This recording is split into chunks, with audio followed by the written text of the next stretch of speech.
wonderful praise and worship. Amen. So, how are you, brothers and sisters? Great. Amen. So, let's welcome. We have newcomers, and the newcomers is so very familiar to me. Okay, so let's welcome. We give a hands of praise to the Lord for this guy. So, Tui, welcome to Lord Jesus Christ Ministry. Can you stand up, bro? Praise be to God. Akala ko maka-skip na ako sa kwan. Nakikita ko kanina, walang kwan. Nakita ko yung aking students. Amen. So, Tui is one of my students in Level 4 in Willing Academy. So, we are glad that you are here, bro. Amen. Amen. Praise the Lord. Praise the Lord. So, I would like to, if I remember, we start our topic, the theme topic is called Rooted, right? So, if you remember, Pastor Mads start with the Bible because the Bible is our foundation. Amen? And also after that, a topic about the Bible, part 2, and then Pastora Angie topic last Sunday about rooted prayer. Amen? And today we will continue it. And the topic that I would like to share to you is called the Trinity. Amen? It's very hard topic, the Trinity. Because you study about the creator of the heavens and the earth, which is us. We are only a creation. Amen? So,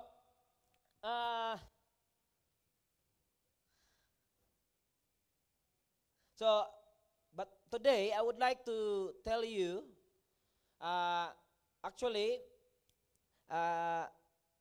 because sometimes as a Christians, we meet someone that maybe he's good in theology, or maybe he's good in he's study the Bible. Sometimes maybe we meet someone that we will tell us that why you believe a triune God if you are not, if not written in the Bible. Amen. So now I will tell you the word Trinity you cannot find in the Bible. Amen. So you cannot find in the Bible. Forgot I have an illustration. I have an illustration. So why I'm telling you this, that Trinity, the word Trinity is not found in the Bible. So what does it mean to us? No, it means because we cannot find the word Trinity in the Bible, is that mean to us that the doctrine that we know, the doctrine that the church taught us that the triune God is a false. So hindi pala totoo yung triune God na tinuro sa atin ng ating religion. Alright? So if that is your basis, now I don't know, maybe Towie, I don't know what's the background of Towie, but if that is your basis, that if not written in the Bible, the Trinity, the word Trinity in the Bible, the word Trinity is not written, you cannot find in the Bible. If you think that is false, then I will tell you now, I do not believe that you have brain, because I cannot see your brain. I cannot see your brain. But yes, Pastor, we cannot see a human brain, but if you cut half the skull, then you can see the brain. Yeah, it's true. Okay, so how about, for example, I don't know what's the English of ampalaya. Ay? Bitter melon. I don't know if so we have in their place bitter melon. Are you familiar with that, Towie? So I'm like a teacher, I guess. Because the way I teach my students, I talk to them something. Yeah. All right. So we call it in our language is ampalaya. So it means, because if you read the Bible, you cannot see a word ampalaya or a bit ampalaya in the Bible, the word ampalaya. So it means we don't believe that there's ampalaya, right? But the Bibles in Exodus 12:8, it says there that there is a types of gulay, vegetables that is bitter. So ampalaya is a bitter fruit or vegetables, right? Amen? So why I'm telling you this, brothers and sisters? So the reason why I'm telling you this is even it not mentioned in the Bible the exact word, it doesn't mean it's not true. Amen? Because some other, they are so very rude about that. You can see you can read in the Bible that word Trinity. Then if you say no, then your belief is wrong. But it doesn't mean it's not written the exact word. It doesn't mean that it's not true. Amen? Amen po ba? So, some errors made when the Trinity is denied. No? If you're familiar with polytheism. No, maybe some of you, if you are just new as a Christian, so there's some errors of belief. No, some belief errors about Trinity. Polytheism, they believe a multiple gods. No? Babagitin ko na po sa inyo yung Mormon. No? Mormon, they believe that Jesus is God, but he was a man before, and God make him God. So that's the polytheism. The polytheism, no, multiple gods. So they believe that ano ba tawag diyan? Yung sila mismo, the Mormons, they can become God if they follow what God said. Amen. And also there's some errors of belief is called modalism. So modalism is they believe in Jesus, they believe the Father, the Son, and the Holy Spirit. But the modalism is they believe that God play a role. So he is like he is the Father. He make a role as a Father in Old Testament, and he make a Son of God, Jesus, in the New Testament. And they believe now, in our days, the one God that they know is the Holy Spirit. So this is called the oneness. All right? Modalism is oneness. So Father, Son, and Holy Spirit is same person. And also there's other. So Arianism. So Arianism is the person are not equal. So they believe Jesus is God, but Jesus is just created, a lower God than the Father. So ito yung mga Jehovah Witness. Now, para sa kanila, yes, they believe Jesus is God, but He is lower. He is not co-equal to the Father because He just the firstborn. Okay? And also, for us, Christians, Jews, and Islam, our belief of deity of God is monotheism. So monotheism means we believe that there is one God. Amen. But there is agreement. All right? There is an agreement because the Islam, they believe only one God, only Allah. There's no other. Then the Jews said, no, there's only one God, Jehovah. But we, Christian, we believe that there's only one God, but three distinct persons. No? But we believe that there is one God.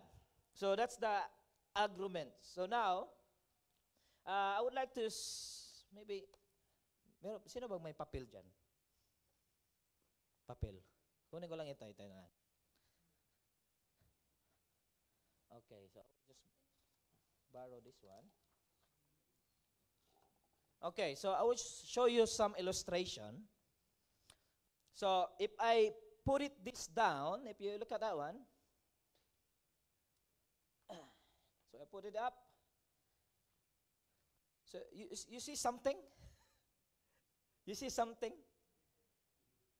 So it's called, what we saw is called gravity. Amen? So it's called gravity. So any one of you see gravity? No, right? But you know that there is gravity. Amen? Yes, you don't see gravity itself, but you saw that the gravity works. Amen? So, just because we can see it or explain it, it doesn't mean it doesn't exist. So, we know gravity exists because we saw the proof it all the time. No, walang tao na babagsak na lilipad. No person will pull down and you're flying. Because of the gravity, all comes from high, not above the sky. We will pull down because of the gravity. Right? But if you go to outer space, then you will stay there. That's why if you notice some the satellites stay in the what do you call that? In the space. Because in the space, there is no gravity. But in earth, there is gravity. So, even we cannot see the gravity exists, but we see a proof it all the time. Amen? So today we will continue our sermon series theme called Rooted. And also we are going to talk about the things like gravity. Because you cannot see, like us, Christian, we cannot see God. No? Raise your hand to those who see God. Amen? No one. Right? No one of us see God face to face. But we believe that there is God. Amen? So like a gravity, we cannot see God, but we believe that there is God. So today we're going to talk about Trinity. So you know, I will make it confess to myself that I don't fully understand the Trinity. Amen? Because I'm not above God. So I'm only His creation. So now I'll tell you now that myself, I don't fully understand the Trinity. But sabi nga sa isang quotes, no, nagsabi si Augustine, sabi niya, try to deny the Trinity, you'll lose your soul. And also he said, try to understand the Trinity, you lose your mind. Amen? So, now I can see the Trinity. Me, myself, I can see the Trinity and I can fully explain that Trinity. But I can argue and I know that Trinity exists because I can see it in the Bible. Amen? That's why we will go back to the Bible about Trinity because me, myself, I cannot explain the Trinity. Amen? Because me, I also confused. But I can argue and I know that Trinity exists because that's what the Bible say. Okay? So we will go to the Bible. So we're going to the Bible to try to figure out something about Trinity. But first, let's start defining the Trinity. So what's Trinity? So there is one God who eternally exists in three distinct persons who are fully and equally God. So that's mean Trinity, no? Talagang co-equal sila, walang mas malakas, mas mahina. So Trinity is one God who eternally exists in three distinct persons who are fully and equally God. So there is one God according to the Bible. Amen? No? There is one God that has always been and always be. There's no argument on that. So there is one God in three persons, Father, Son, and the Holy Spirit. Or other translation, they call it Holy Ghost. So the three persons are all equal but distinct. So the three persons are one God. So it's very easy, right? So it's very easy to define. So Trinity means the Father, the Son, and the Holy Spirit are God. So it's great. But let's break it down and see what the Bible say about Trinity. So we will read it in Deuteronomy 4:35. So there is one God. So you were shown these things so that you might know that the Lord is God. Beside Him, there is no other. Now, in Deuteronomy 32 verse 39, it says, see now that I myself am He. There is no God besides me. I put to death and I bring to life. I have wounded and I will heal, and no one can deliver out my hand. In Psalms 86 verse 10, for you are great and do marvelous deeds. You alone are God. Amen. So there's a lot of scripture in the Bible that's telling us that there's only God. Only one true God. So Isaiah 45 verse 5, I am the Lord.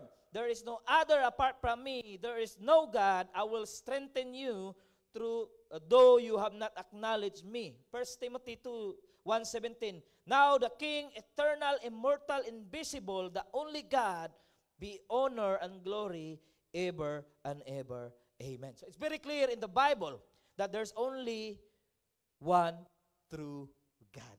And I will tell you now, there is one God, the God of Christianity, and no others. No, maraming mga Diyos. There's a lot of gods somewhere, but the true and the only God is the God of Christianity. The other God is false. Amen? All other gods are false. Zeus or any gods that they call their gods, they are false, because the Bible says only the true God, the God of Christianity, which is whom we serve. Amen? Amen? So there's only one God. No, the God who revealed Himself in the Bible. So if there's only one God, so bakit pa tayo nag-uusap about Trinity? No? Why we talk about Trinity? If that makes sense, right? No? Trinity, if God is one, then why we believe a triune God? No? How can one God be three person?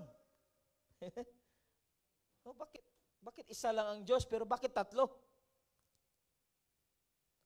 Now, to answer that question, why one God be three person, sasabihin ko na po sa inyo, I don't know. I don't know. But the Bible is very clear that the God, the Father, the Son, and the Holy Spirit. So, if your question is, how can one God be a three person? I don't know. Because yung iba, the mathematician, they said, 1 plus 1 plus 1 equals 3. So it means you have three gods.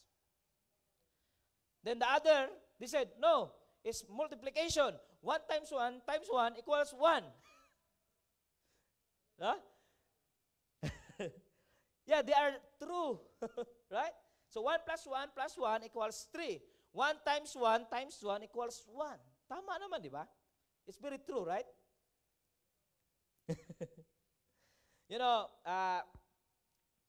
Like I said, even myself, it's very mystery to me until now if we talk about the triune God.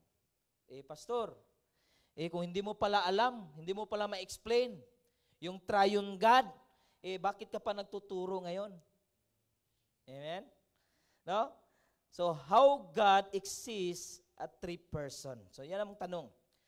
So, ang sagot ko po sa inyo ulit, ang sasagot po sa inyo, ang Biblia. Amen? To answer the question is not myself, but the one will answer you, the Bible, the Word of God itself. So let's see what's the Bible say. No, let break it down. Now we start with God the Father is God. Can you say to yourself, God the Father is God? Amen. that statement, one God, will all agree. No? There's a lot of religions somewhere. They will agree. No? Especially the Jew, the Islam, the Christian, or any other denomination Christians. They believe there is only one God. They believe there's no argument that the Father in heaven is God. There's no argument. No, even the Lord himself, Jesus, he agreed that the Father is God. So let's read John 6:37. It says here, all those the Father gives me. So Jesus recognized the Father gives me, will come to me, and whoever comes to me, I will never drive out. So even our Lord Jesus, the one whom we serve, Jesus Christ, acknowledged that the Father is God. And also Apostle Paul writes in 1 Corinthians chapter 8 verse 6, yet for us there is but one God, the Father from whom all things came, and for whom we live, and there is but one Lord, Jesus Christ, through whom all things came and through whom He lived. No, sabi nga sa Message version, no, I don't know if there's a Message version na nakalagay. Ang sabi po dito, some people say, quite rightly, that idols had no actual existence, that there is nothing to them, that there is no God other than our one God. No matter how many of these so-called gods are named and worshipped, they still don't add up to anything but a fake story. They say it again quite rightly, that there is only one God, the Father, that everything comes from Him, and that He wants to live for Him. Also, they say that there is only one Master, Jesus, the Messiah, and that everything for His sake, including us. Yes, it is true. Amen? So there's no argument. Even the apostle of Jesus Christ, Apostle Peter, Apostle Paul, they acknowledge that the Father is God. And also the Bible tells us that God the Father is God. Amen? So do you believe that God the Father is God? So to those who believe, can we give a hand of praise to our living Father God? Amen. Hallelujah. So now let's go to Jesus, the God, the Son. Jesus is God. So there's a lot of argument, amen, about Jesus. Now, some others, they believe that Holy Spirit is God, but some others, many of them, they don't believe Jesus is God. There's a lot of argument. No? Someone says Jesus is a good man. No, some say Jesus is a good teacher. Some say Jesus is a philosopher. He is a prophet. He is a demigod, like Zeus, like any other gods. Now, if we go back to the 1 Corinthians chapter 8, it's mentioned there is they say that there is only one Master, Jesus, the Messiah. Amen? So, Apostle Paul said that there is only one God the Father, and also there's only one Master, Jesus, the Messiah, and that everything is for His sake, including us. Yes, it is true. So that's Apostle Paul said that there is one Messiah. This is Jesus. Amen? And also Apostle Peter said, when Jesus asked him, in Luke chapter 9, verse 18 to 36, when Jesus asked him, who do you crowd say I am?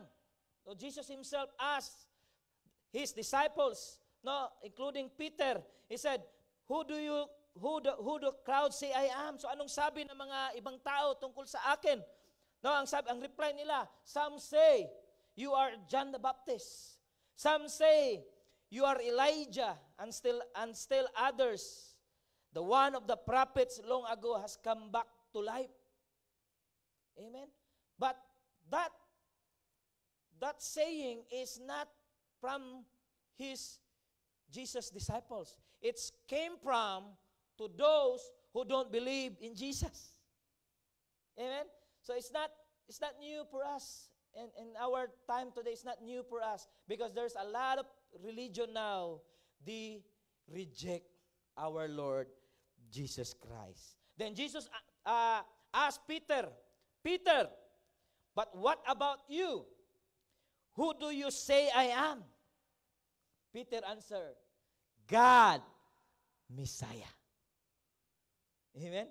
So, ang tanong, saan ka maniniwala? Sa taong hindi naniniwala kay Kristo? O to someone, the right man of Jesus on his time, that he said that Jesus is God, the Messiah. Amen? Saan tayo maniniwala? No? Sabi ni Apostol Peter, sabi niya, no Lord, hindi ikaw propeta, hindi ikaw teacher, hindi ikaw good man, kundi you are God, Messiah. Amen? So ang tanong, saan tayo maniniwala? Sa pastor na nagsasabing si Kristo ay hindi Diyos? Or to those, someone, the right man of Jesus Christ, Peter? Amen? And also, hindi lang po si Peter, it's not only Peter who said, even Jesus' beloved Apostle John, it says in John 1:1-2, in the beginning was the Word, and the Word was with God, and the Word was God. So that's John the beloved who said that. And he said in verse 2, he was with God in the beginning. No, in verse 14, the Word became flesh and made his dwelling among us. We have seen his glory, the glory of the one and only Son who came from the Father, full of grace and truth. 1 John 1:14, no? No, basahin ko po sa ating language, no, in our own language. Nang pasimula, siya ay berbo. At ang berbo ay suma sa Diyos. At ang berbo ay Diyos. Amen? And who is the Word of God? Is Jesus. Amen? No, in verse 14, at nagkatawang tao ang berbo. Amen? So, it means Jesus, yes, He is 100% man because He became man. But He is God. But He became man so that you and me will be saved. Amen? And Philippians chapter 2 verse 6, Jesus has always been as God is, but He did not hold His right as God. Amen? So, sinabi rin sa Philippians na ang ating Panginoon ay Diyos. Amen? No, ang sabi nga sa Tagalog, magaman siya ay nasaan yung Diyos. Hindi niya itinuturing na kailangang pagkahawakan ng kanyang pagiging kapantay ng Diyos. Amen? So mamaya, ikuha natin. Mas may lamang pa pala si Kuan. So tama pala yung sinabi mo kanina, Pastor, na yung about doon sa na Jesus is lower. Kasi may pananampalataya na mas mababa ang Panginoon. Na? So, ang sabi rin sa John 8:5-8, very truly, I tell you, Jesus answered before Abraham was born, I am. Amen? And also, Jesus exists in Exodus chapter 3, verse 14. It says, God said to Moses, who says this one? I am who I am. Amen? So, according to the Bible, no, when Jesus spoke about this, you know what happened? The Jew and the religious leader, they are angry because they said, you are blasphemous. You think that you are God? Amen. You know what the reason why they are so furious? Because Jesus is claiming to become God. He's a God. He's claiming He's God.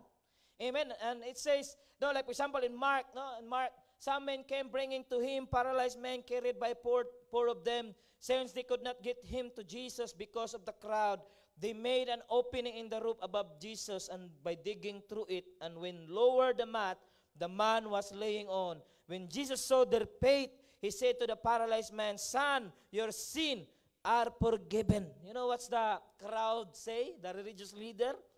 They said, "Wow, why does this fellow talk like that? He's blaspheming. Who can forgive sin but God alone?" Amen?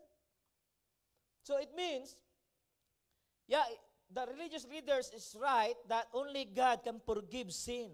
But they heard from the mouth of Jesus that Jesus forgive sin. So it means Jesus is God. Amen? No, John 20 verse 28. No? Thomas, the doubter. Jesus said to him, "My Lord and my God." Amen?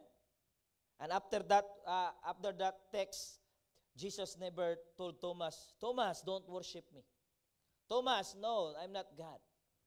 But Jesus answered, "So do you believe, Thomas, because you see me?" Amen? In Romans 9 verse 5, there are patriarchs from them to trace a human ancestry of the Messiah, who is God over all. All forever praise Amen. No? The key verse of this ministry, Lord Jesus Christ ministry, 1 John 5:20. No?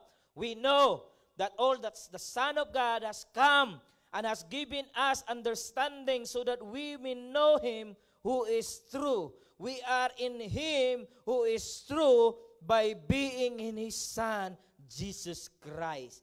He is the true God and eternal life. Amen? No, isama na natin yung Revelation. Kasi, if you remember, I have a testimony here about someone knocking in my house, in my door in the house, and he said that Jesus is just a demigod. Jesus was he is God, they believe, but because Jesus do the good works, and that's why Jesus is he became God. So he told me that you cannot see any Bible verse that Jesus himself said that he is God. Amen. Like I said a while ago, we cannot see gravity, but we believe that there's gravity exists, right? So that's why I show him the Revelation 21:5-8. So John the beloved said, "He who was seated on the throne said." So he saw someone seated in the throne of God. He said, "I am making everything new." Then he said, write this down, for those words are trustworthy and true." Then John said, Jesus said to me, "It is done. I am the Alpha and the Omega, the beginning and the end. To the thirsty I will give water without cost from the spring of water of life. Those who are victorious will inherit all this, and I will be their God, and they will be my children." Amen? So, you cannot read in the Bible that Jesus himself talked to someone, but in the Bible, in this revelation, John the beloved, Jesus told him in the vision, in the dreams, in the vision, that Jesus said, "Write this down, for these words are trustworthy." Amen? No? And also, I remember the guy, he said, that one is not Jesus, that's the God the Father. Okay, maybe that is a God the Father. Okay, let's see. Let's proceed to Revelation chapter 22, verse 12 to 20. Look. So the one talking this is the one who's sitting in the throne. He said, "Look, I am coming soon. My reward is with me. I will give to each person according to what they have done." Then binanggit ulit yung I am the Alpha and the Omega, the first and the last, the beginning and the end. Blessed are those who wash their robes, that they may have the right to the tree of life, and may go through the gates into the city. Outside are the dogs, those who practice magic arts, sexually immoral, the murderers, the idolaters, and everyone who loves practice falsehood. I, Jesus. Amen? So ang Panginoong Hesus ang nagsabi kay John, sabi niya, I, Jesus, ang nagsasabi sa inyo, I have sent my angel to give you this testimony for the churches. I am the root and the offspring of David and the bright morning star. Amen? And also, ito yung pinaka matindi, no? Yung mga hindi naniniwalang si Kristo ay Diyos. No, in verse 8, but the cowardly, the unbelieving, the vile, the murderers, the sexual immoral, those who practice magic arts, idolaters, and all liars, they will be consigned to the fiery lake of a burning sulfur. This is called the second death. Amen. Hindi ko nabanggit no, nung last one ko na, ito binanggit ko sa kanila. Ang sabi po sa baba, yung mga hindi naniniwalang si Kristo ay Diyos ay matatapon doon sa impyerno. Amen? So we see and believe Jesus is God because that is what the Bible say. Amen? Amen po ba? Yan po ang sabi ng Biblia, that Jesus is God. Amen? Kaya kung may argumento po sa inyo, sabihin nyo, basahin nyo ang Biblia. Because the Bible says that Jesus is God. Amen? So may mga argument. Bakit kung Diyos si Lord? If Jesus is God, why He praying to the Father? Meron bang nagpipray sa iyong sarili? Amen? So ang sagot ko na lang, I don't know. Basta ang sabi ng Biblia, Jesus is God. Amen? Napakahirap kasing i-explain Bakit nga nanalangin naman talaga? Amen? Kasi mamaya i-explain ko rin sa inyo kasi ang paniniwala po natin, hindi po si Jesus the Father. Iba po, the Father is different, the Son is different, the Holy Spirit is different. Amen? So now we proceed to the Holy Spirit. No, the Holy Spirit is God. Amen? Now, first of all, the Holy Spirit is a He. Amen? A person, not an it. No? So yung iba naniniwala na the Holy Spirit is a force or a power of God. No, the Holy Spirit is not some impersonal force, but a person. So let's see what's the Bible say, no? In Ephesians 4:30, do not grieve the Holy Spirit of God. Now here you can see, according to the Bible, the Holy Spirit can be grieved, but the gravity cannot. Amen? Nalulungkot pa yung gravity? Hindi. Pero yung banal na Espiritu, He have a feelings.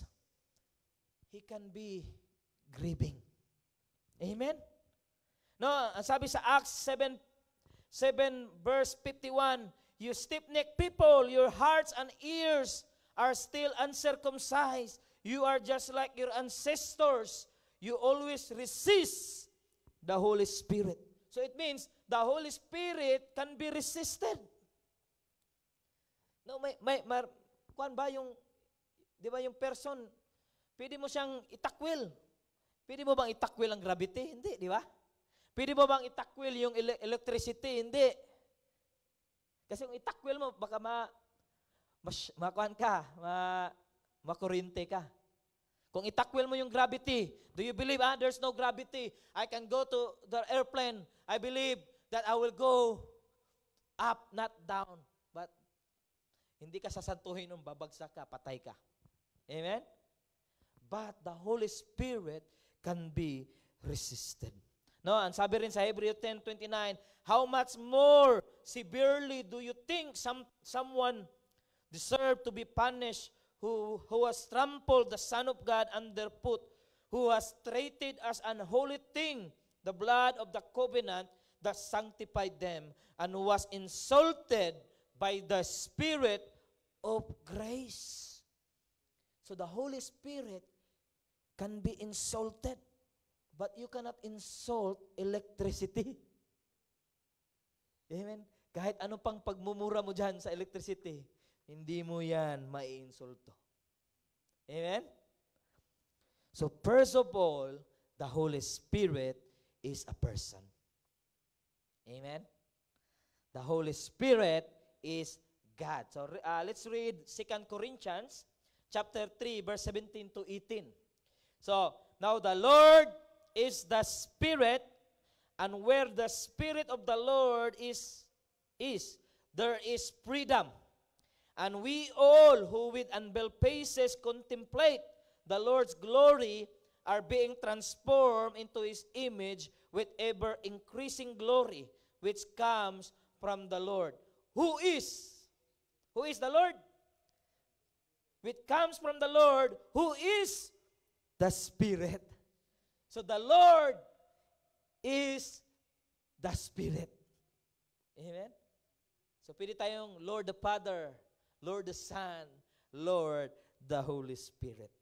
No, even Apostle Peter compares the Holy Spirit with God, no, in Acts chapter 5 verse 3 to 4. Peter said, Ananias, how is it that Satan has filled your heart that you have lied to the Holy Spirit?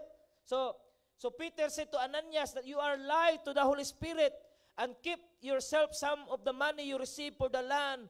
Did not it belong to you before it was sold? And after it was sold, was it the money at your disposal? What made you think of doing such thing? You have not lied just to human beings, but to God. So saan nagsisinungaling si Ananias?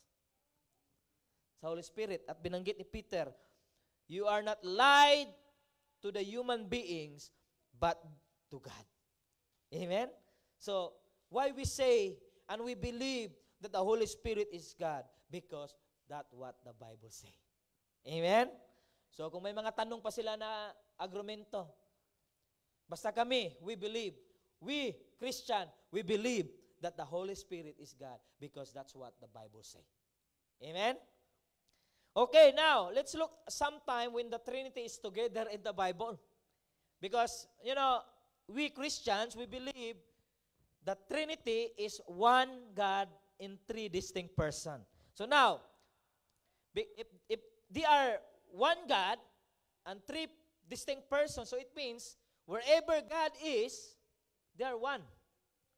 Amen? So, hindi po sila pwedeng maghiwalay. Alright? So now, so there's at times when we see that all these distinct person together. So let's read Genesis chapter 1, verse 1 and 2, and John chapter 1, verse 1 and 2. In the beginning, God, Theos, created the heavens and the earth. Now the earth was formless and empty, darkness was over the surface of the deep, and the Spirit of God, if you read something, so he's talking about the person. The Spirit of God was hovering over the waters in Genesis chapter 1. So where's Jesus there? Yeah, you can see God the Father, and you can see the Spirit of God. Where's Jesus? So saan ba si Jesus in the creation? No, John 1:1-2. In the beginning was the Word, and the Word was with God, and the Word was God. He, Jesus, was with God in the beginning. No, nung nagsalita pala, ang Diyos Ama, si Jesus pala yun. Amen? All three persons will present in the creation, at the creation. No, nung nagsalita ang Panginoon, let there be light. Kaya nga sabi, may binanggit si Apostol Pablo, sabi niya, all things created through Him. Kasi ang salita kasi siya eh. He is the Word of God. Amen? So ano pa? Ang sabi sa Genesis chapter 1 verse 26 and Genesis chapter 3 verse 22, then God said, let us make in mankind in our image, in our likeness, so that they may rule over the fish and the sea and the birds in the sky, over the livestock, all the wild animals, and over all the creatures that move along the ground. No, merong agreement dito. Sabi nila, angel ang kausap ng Panginoon. No? Buti na lang, no? Hindi, kasi may pakpak tayo. Amen? No? Ang sabi rin doon, and the Lord God said, tignan niyo po, sa Genesis chapter 1, ang sabi doon, then God said, let us make mankind in our image. In chapter 3, verse 22, and the Lord God said, the man has now become like one of us, knowing good and evil. So, God always using plural. Amen? So that's why we believe that our one God is a triune God, because God is always refer himself as. No, the plural, not the image of the angels. Amen?